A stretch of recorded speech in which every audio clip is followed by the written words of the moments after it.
Let me just get Welcome. this out the way because I got a little waft of tissue paper from somewhere. Let me All pin right. that down because I don't want that. I was going to say, I'm intrigued to find out who Nicole is as well, so maybe we'll go on a journey together.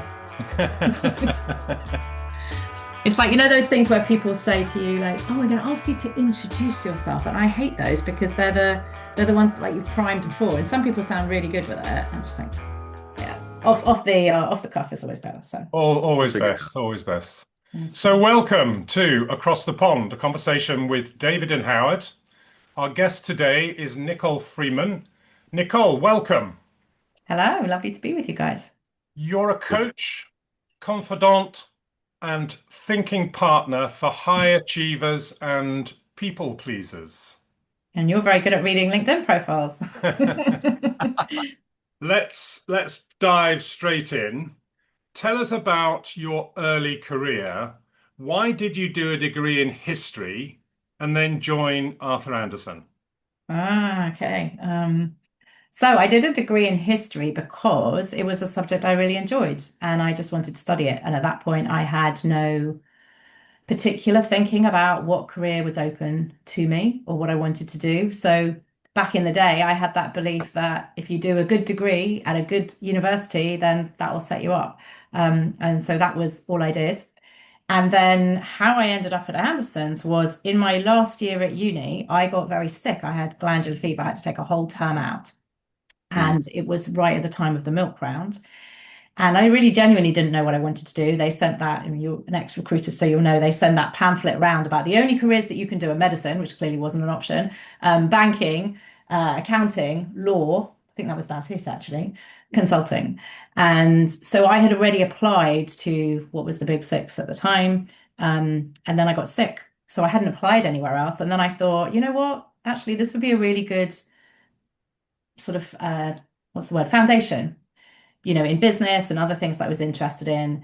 And I should say, for context, my late father was a solicitor and a judge. And so I thought, well, probably there's too much competition in my family for law. So maybe business is the way forward. So I did it as a training ground. And yeah, that's where I ended up. So squiggly career path. Yeah, yeah. And in 2010, you created a business, Kids Kitchen, teaching thousands of kids how to cook. So what changed?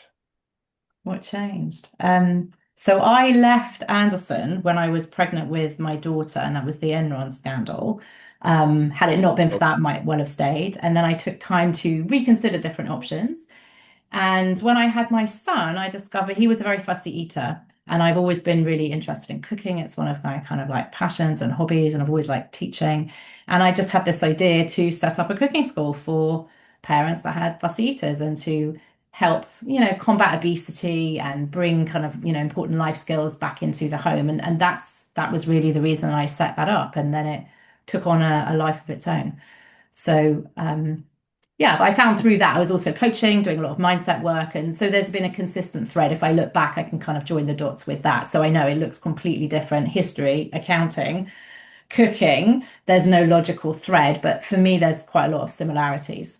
Yeah, yeah. Good, good. Yeah, interesting. Yeah, you've had a lot of real change in direction, it sounds like. I know we talked a while back, and I think you talked about your, MBA back in 2000. Um, and you did that especially after you completed a clinical hyp hypnotherapy course. And is this something, a new direction? I'm going to ask a lot of little questions here. That's okay. I'll try and remember. So the Yeah, MBA was partly what I did that at Anderson. So actually we were a few of us were okay. sponsored to do a program. So that was partly in work. And then latterly I ended up doing special projects for the senior management team. And one of the projects I took on was managing their pan-European program. So that was kind of the MBA thing. And then I finished that when I left. And actually I ended up going to work for the business school to do some consulting for them. The hypnotherapy came later. And actually that was interesting. That was part about the cooking school. I was seeing a lot of mindset work, I suppose, that I was naturally doing. And it just occurred to me that, especially when you work with young children, like 2 year olds, so I used to teach kids from two up that would have very fixed beliefs, and you could see their parents reinforcing it. So I was really interested in that subconscious pattern. So that came a bit later. Yeah, interesting. I mean, hypnotherapy, business, accounting. they don't seem related, but I was just curious, why'd you make those different choices?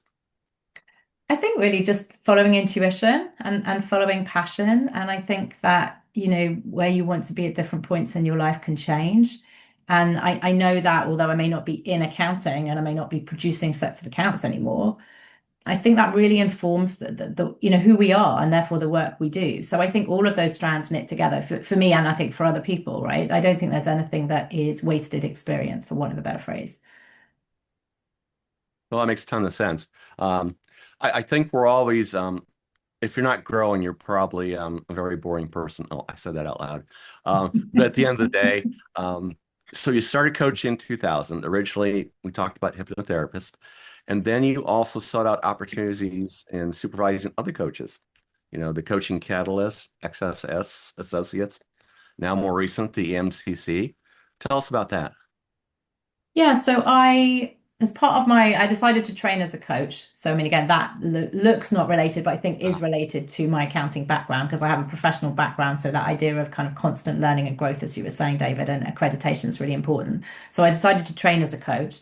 And then I thought, I don't know why, I happened to see this idea of being a coach supervisor. And I thought, actually, this would be really interesting to deepen my practice. So I actually did it for my growth and learning, not particularly because I wanted to set up a second business. And at that point, and still now, I'm not really coaching coaches. So it doesn't actually make a lot of business sense for me. right. But I really like creating those communities. And I think as coaches, we work often in isolation. We can feel, pretty unsupported. It can feel quite lonely. It's very difficult to get a sense of, I don't know if the word is benchmarking, but it can feel like everybody else's streets ahead and you're not. So there's no real sense check on actually how you are doing and all of that. And so I found that creating supervision spaces as groups, and I do it one-to-one as well, was really powerful. And I really, really enjoyed that.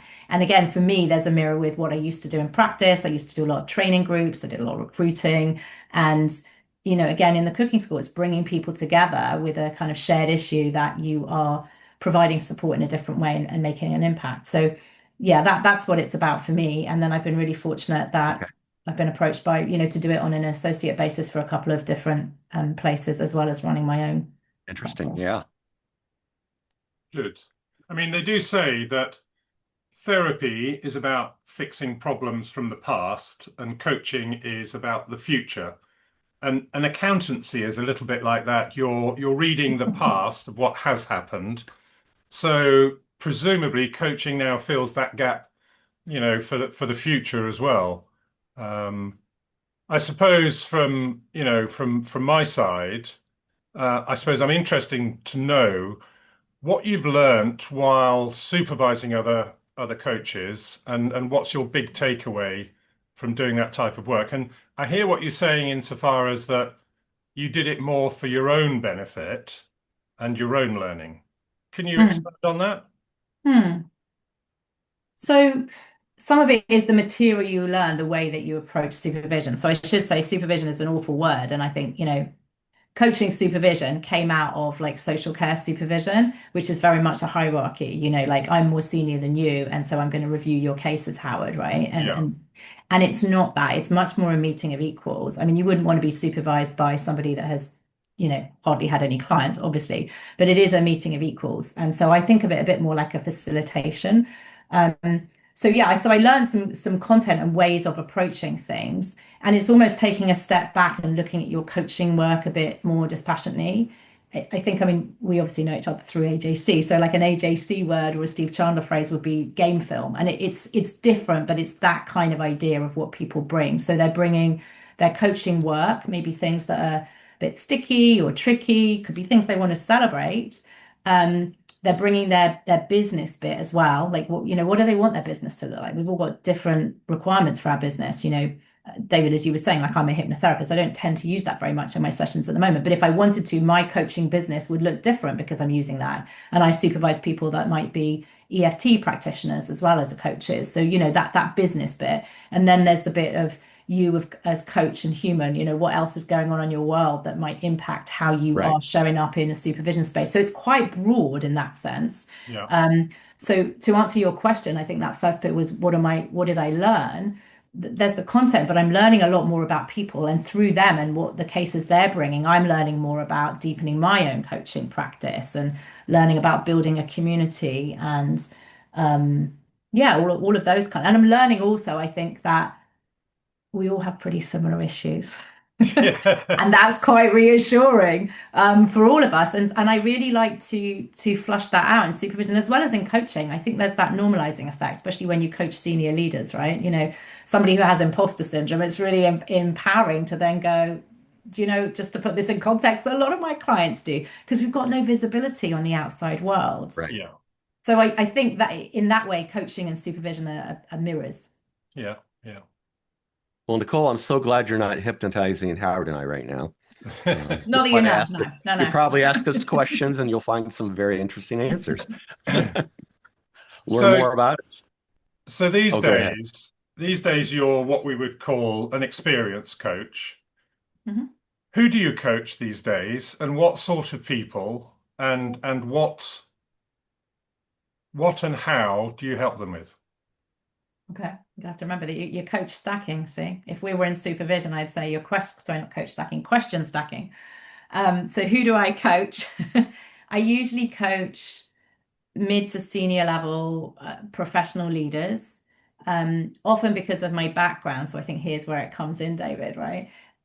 Could be in finance, but you know, could be marketing, IT, it doesn't really matter. You know, not exclusively. I have some different clients, but I would say broadly those. And probably the areas that we coach on are around mindset, confidence, um, like that little tagline that you read. They tend to be high achievers, so it will often look great on the outside. It will look like there's no problems, everything's going really swimmingly, but it's not feeling so good on the inside.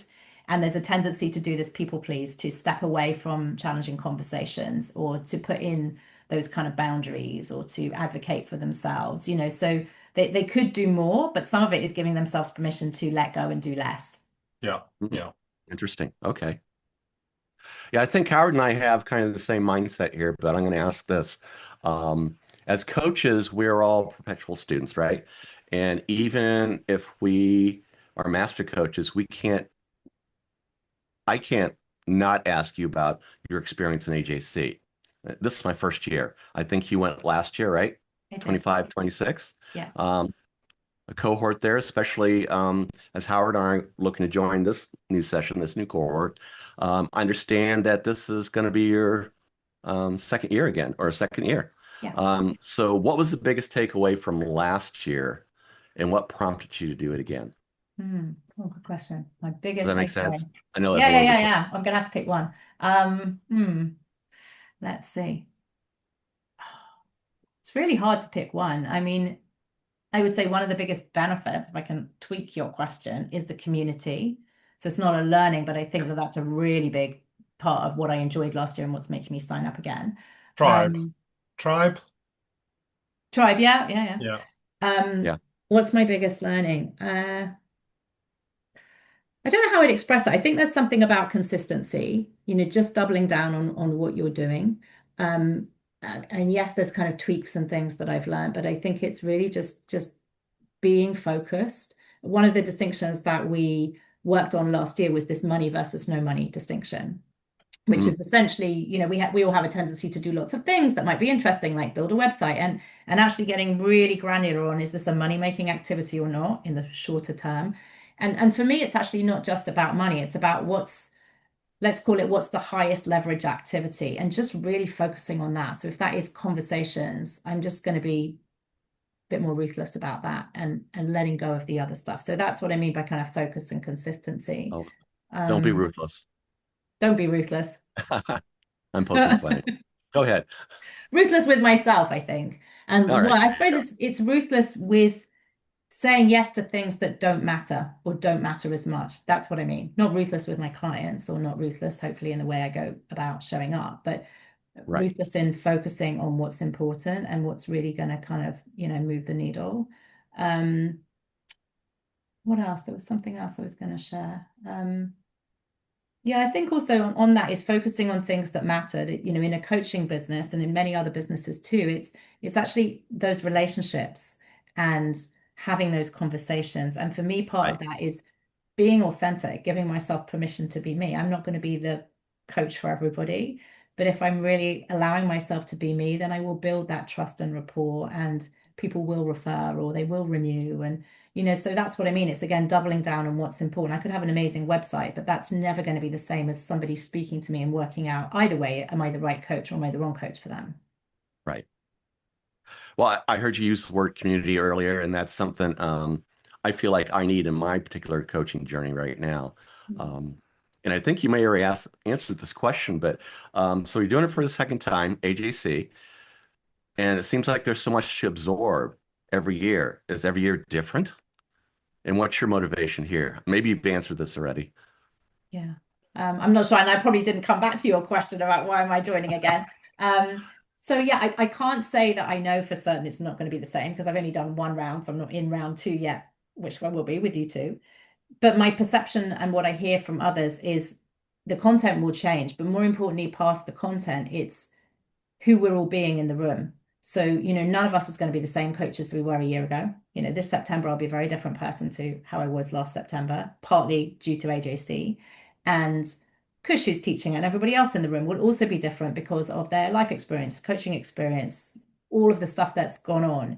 And I think that does really shift it because you said, David, there that there's a lot of material, and there is a lot of material, and I think that they cut it down. It's like any program you might do. There's probably more material than one can really handle, and so it's a question again of that focus of being really focused on what's going to be most important for you, and that could be different for all three of us, right?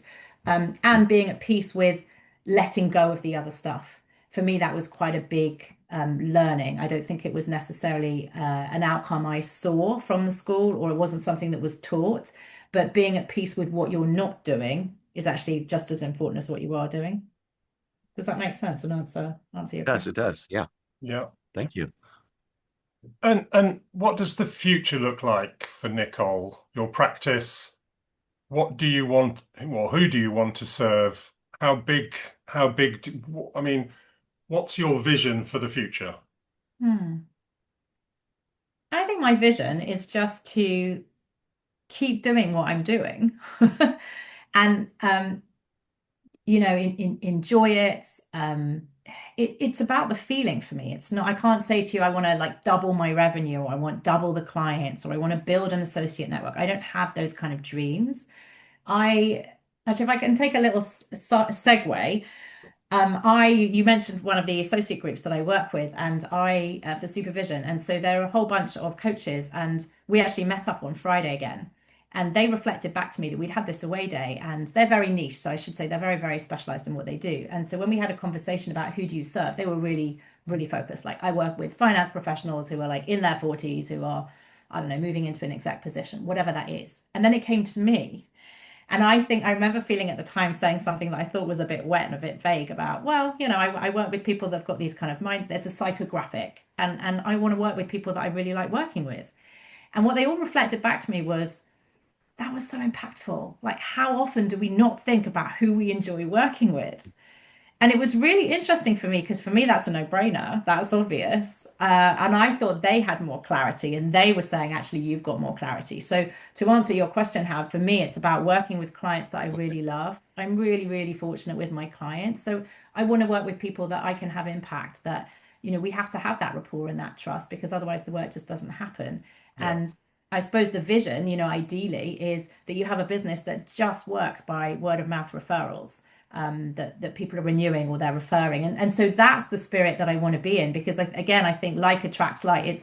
It's a testament to the quality of the work, but it's also a testament to, if I get on with you guys and you recommend me a friend, they're probably somebody similar to you, and that will probably work for me and work for them. So Right. I think that's more the game I'm playing. And I think, David, as you said earlier, it's that constant learning, and being able to be in spaces where I can bring that, work back to my clients. I had a discovery call with somebody actually earlier this week, and he asked a couple of brilliant questions. And he's the first person in a while that's asked me, like, where's my learning? Who am I coaching with? And I really love that. And when I was talking about working with clients for longer term, because normally I work with clients for 6 months or 12 months, and then they might renew. And he said, well, why would somebody do that? And I said, because you're a different person, I'm a different person. And because whatever my learning is, I'm always bringing that back into our sessions, and Yeah. Right. the stuff that I'm seeing with my Yeah. clients, I'm bringing back into the session. So for me, that's how I want it to feel, rather than the goal that I can see out there. Yeah. And how did you end up in this space? I mean, did you target it? Has it just naturally happened? Hmm. Bit of both, I think. Do you know, Right. it's funny. I think when I did my hypnotherapy work, I probably was working in a similar space. And it's one of those things that we can't often see what's under our nose. So I'm sure, like, as people reflected back to you, you should coach people in sales, or you should put people in who are in IT, or, Yeah. recruitment, whatever. And so people were saying, oh, you should work with people in finance. And I don't really know. But when I actually thought about it, I thought, well, there's a demographic here, or psychographic rather. There are people that I enjoy working with on these issues, and I think to some extent you're your first client, right? So part of it is thinking, if I could go back and tell my younger self something, or if I could go back and get support for that version of me, what would I have wanted? And it probably would be something like this. So I think in all honesty, you read that LinkedIn profile, Howard. That's been there for ages, and I probably slapped that on without really thinking about it. Yeah. And you're right, my work has organically grown there, and that's the commonality that I'm seeing. And it could be very different sectors. I have some self-employed clients that are, very much more creatives, and it can be very different. But Yeah. I think that that's the common factor, and it does come out more in supervision and coaching. And like anything, solid neuroscience, the more you notice, or the more you think about something, the more you notice it, and the more it's fed back to you. So yes, Mm. it's probably become a bit self-fulfilling, but Yeah. yeah, a bit of And both, and push and and pull. on that very point, supervising lots of other coaches, what piece of advice would you give a coach just starting out in the Mm. coaching world? Oh, starting out in coaching world. Do you mean as a coach or as a supervisor? Either, both. Um, I guess as a supervisor, I would say find a place that you can be supported. And it doesn't have to be supervision. I think supervision is great, but I'm a supervisor, I would say that. Right. Um, but I think having a space where you can be supported, because it can be lonely. It's not just the coaching, you're running your own business. And I think people often confuse those two things. Yeah. So I think support, and I think also normalizing the fact that everybody feels like this. And at each level, new devil. So you'll think that it's really challenging to get your first client, and then you'll be like, oh, well, how am I going to charge more? And then it will be, how am I going to get more clients? There's always another level. So I think it's around that confidence piece. As a coach, what would I say? Um, I think, it's interesting. I do see this in supervision as well. Move away from shiny object syndrome. Move away from thinking that next course is going to fix it.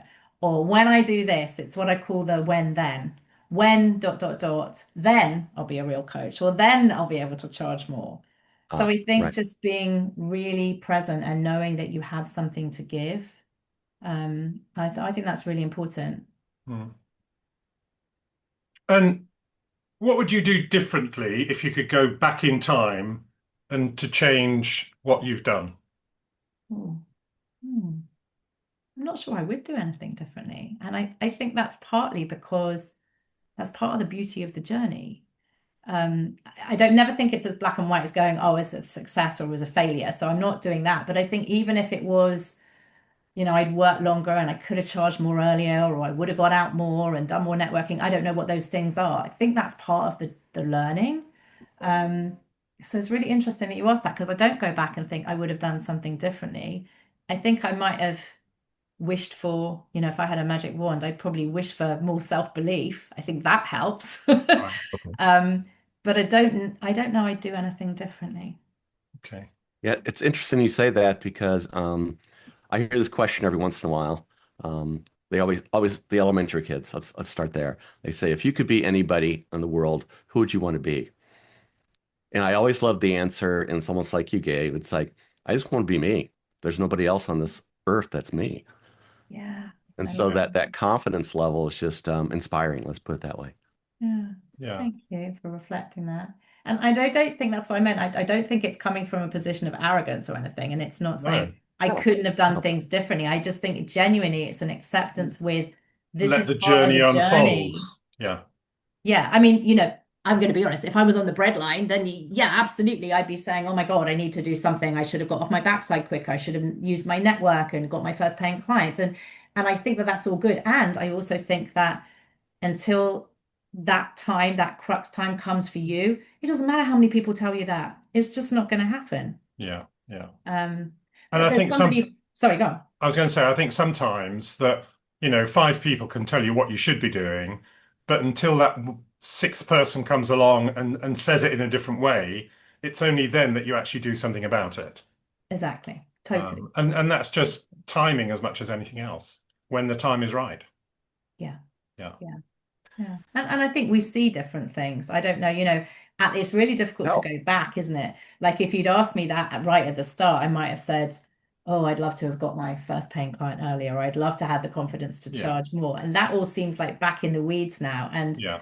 I guess as you ask that question, a reflection that I have is I'm definitely more looking forward than I am looking back to see the Yeah. things that Mm. didn't go so well. A positive psychology lens, if you want to use that phrase. And that mindset shift itself is part of the journey. If you're not beating yourself up about something, I I'm not going agree. to sit here now and appreciate that journey. Yeah. Excellent. Nicole, many thanks for your time today. It's been a real pleasure, and we look forward to meeting you face to face in September at the AJC. Yeah, I'm looking Yeah. forward to it too. Thank you. I've really Thank enjoyed you. today. Yael, thank you for your time.